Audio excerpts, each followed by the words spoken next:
Bonjour à tous, aujourd'hui je vais vous présenter Les Cahiers de Douai d'Arthur Rimbaud. Pour bien comprendre, il faut replacer le texte dans son contexte. Nous sommes en 1870 et Rimbaud n'a que 16 ans. C'est un adolescent en rupture avec sa famille et avec son milieu bourgeois. Il fugue à plusieurs reprises pour découvrir le monde et échapper aux contraintes. Pendant ces fugues, il écrit des poèmes sur des feuilles volantes. Il les confie d'abord à son professeur, Georges Isambard, puis au poète Paul de Mény. Ces textes seront ensuite regroupés dans 2 cahiers retrouvés à Douai, d'où le titre de l'œuvre. Ce qui est important, c'est que ces poèmes montrent déjà un Rimbaud extrêmement précoce, avec une volonté forte de réinventer la poésie et de se libérer des règles traditionnelles.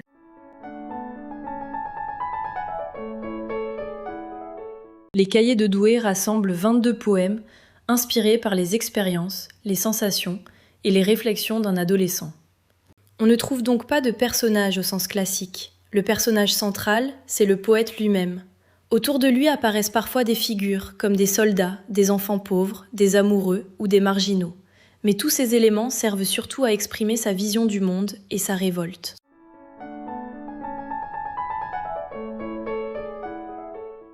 On peut retenir 4 grands thèmes essentiels. Premier thème, la liberté. Rimbaud refuse toutes les contraintes, qu'elles soient familiales, scolaires ou sociales. Dans Ma Bohème, il se représente comme un vagabond heureux. La liberté devient pour lui une condition de la poésie. Deuxième thème, la révolte. Il critique la société de son époque.